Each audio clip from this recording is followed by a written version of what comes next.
Hello everyone, it's Brett here, Lionheart84, and it's the 1st of May. It's not Sunday, it's actually a bank holiday Monday. So I've decided that I'd do my first garden tour or quick walk around. This will be a short one because it's not too much to see yet, but I thought I'd do my first garden tour of the year. I normally start them in May, and then we can have a look and see how things develop in the next few weeks. So I don't include the citrus or the tropical plants in this, just the ones that are growing outside in pots or in the ground. So we'll start off with my not very good looking Crimson Bonfire Patio Peach. Clearly I only applied the copper spray once and too late in the winter to do it any good, so as you can see it's badly infested with peach leaf curl. But normally once the first flush of leaves come off, the second flush are okay, but I'm obviously going to have to feed it heavily to try and get it back to a healthy state. It has interestingly got quite a lot of peaches appear to have set on it, far too many for the sickly health of the plant, so probably most of these will fall off, and if not, I'll have to remove most of them because it can only really at this size support 4 or 5 peaches, but we'll see what happens. So just carrying on round the garden, see how things are starting to get going.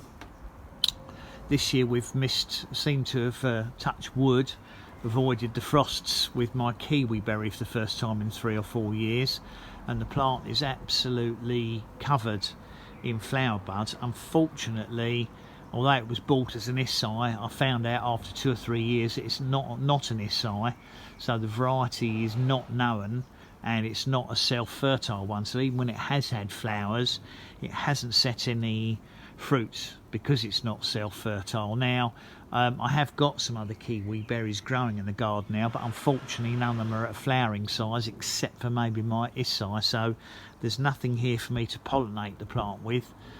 So all we're going to get is a nice flower display and assume no fruits whatsoever, as there are no other kiwi berries in this area.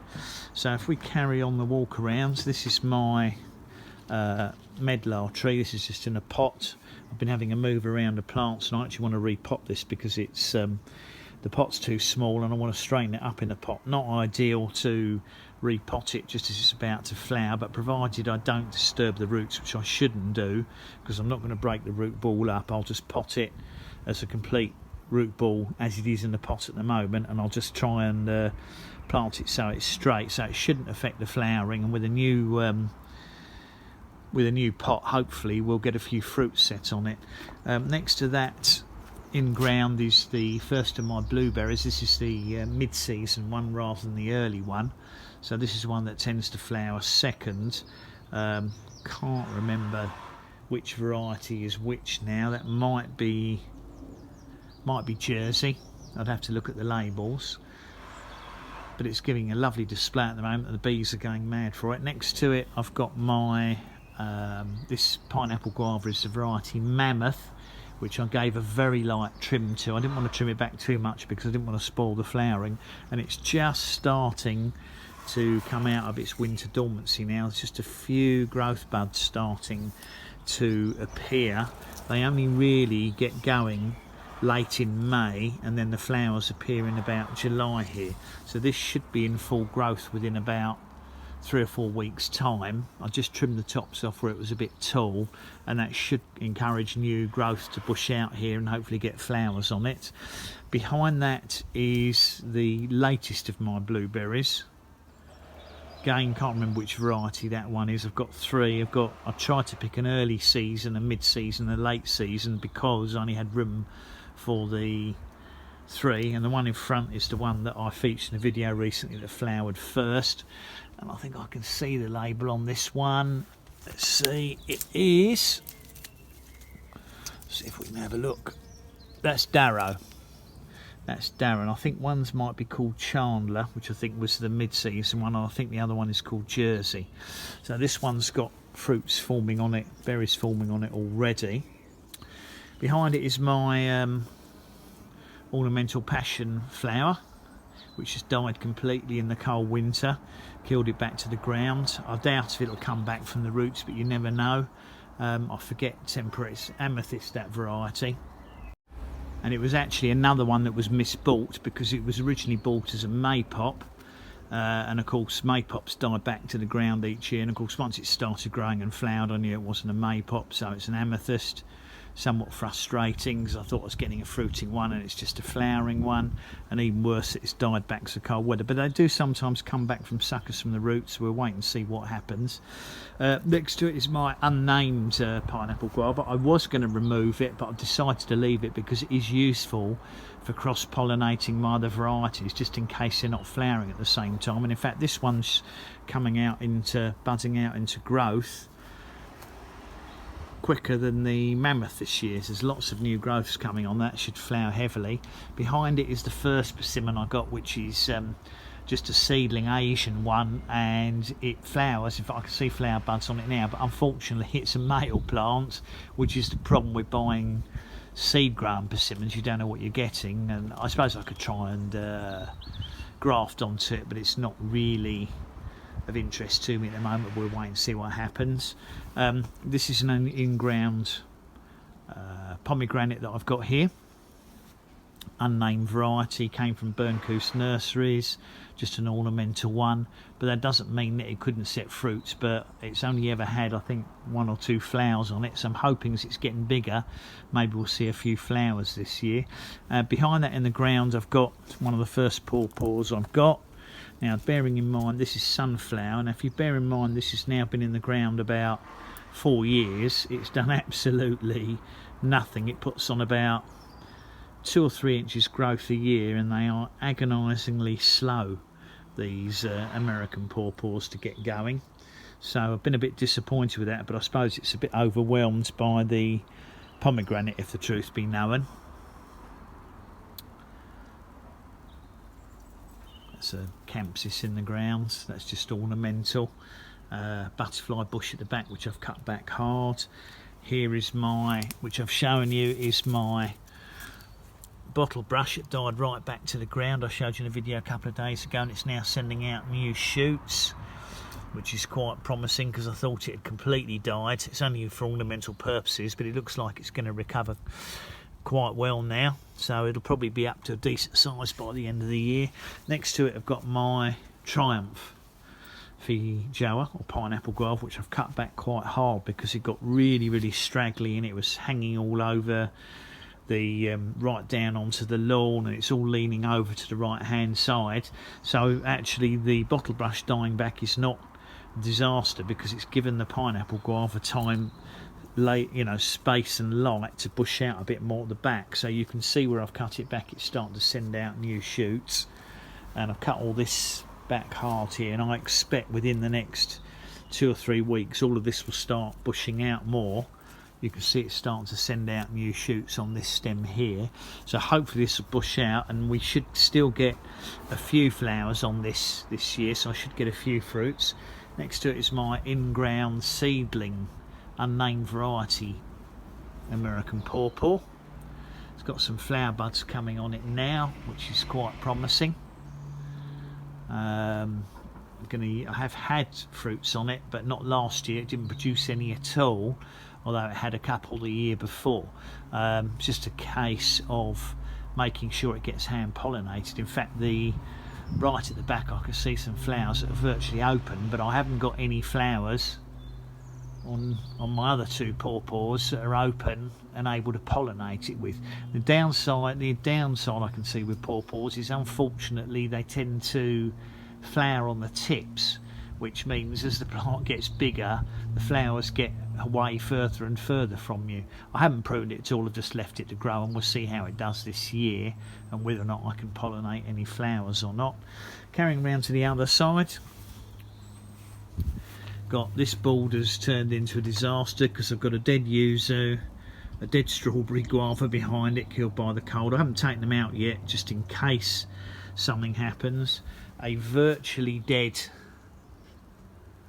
Chilean guava. It has got some green on it, so it's got some signs of growth down there, so the whole plant's not dead, but basically it's died back to about 1/10 of what it was, unfortunately. That one was kapow. 2 honeyberries not phased by the cold, of course. They've been not many flowers, but they have been flowering. I think they've even got a few berries on them, but I was going to pull them out because I don't like them anyway. They're very sour, not at all pleasant. Behind it is my Luma apiculata, which I've cut back hard because it got out of control. Lots of new growths on it. I'm kind of hoping it might flower. This is obviously very hardy. No issues with that, wasn't affected by the cold. Down at the front here I've got, this is a mulberry just coming out. I think this particular one is... This one is called Agate. Has produced a couple of fruits. Next to it is my Szechuan pepper. This is now branching out nicely. In fact, looks to me like, wow, it's exciting. It's actually got flower buds on it.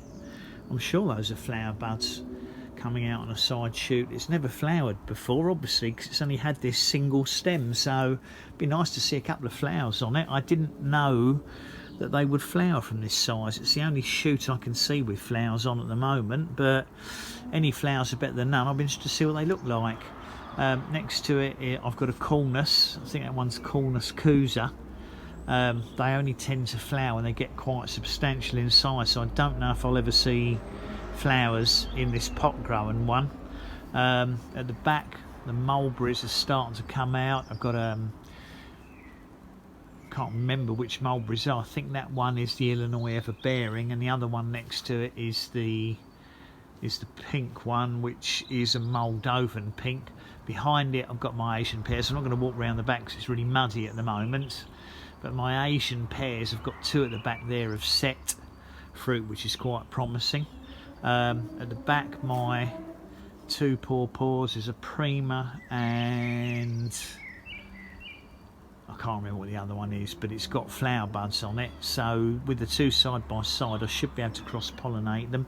The persimmons are featured in a complete other video, which you'll have to watch, which I'll release probably in the next day or two.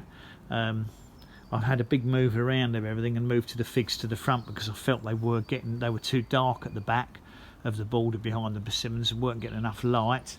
Obviously the one thing I have avoided this year is we haven't had that late frost we've had the last 2 years, so at the moment all of the persimmons and the figs have got zero damage on them, which is really satisfying, because it means there's a chance that we could get a few fruits on these pot grown persimmons.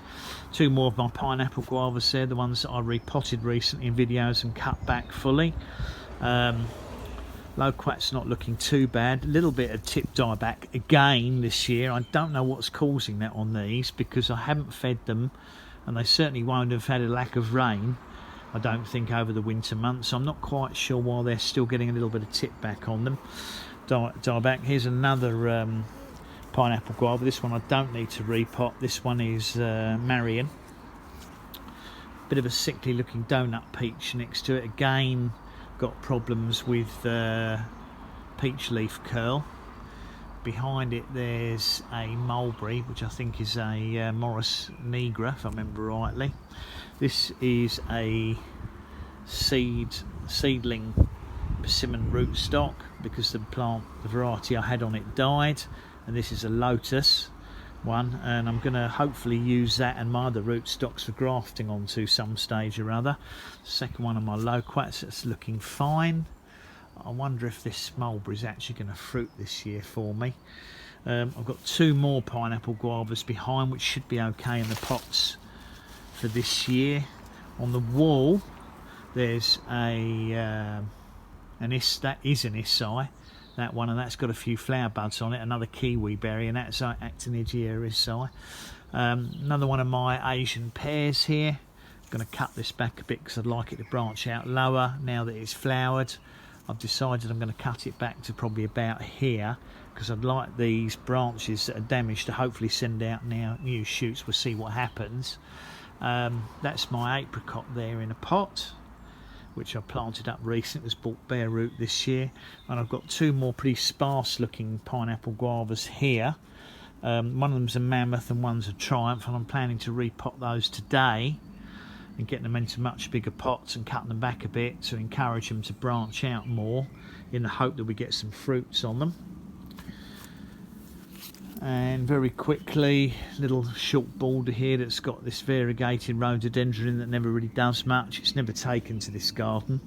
All my Japanthus, which of course are recovering, and this large fig tree, which as far as I know is a long due, length of August.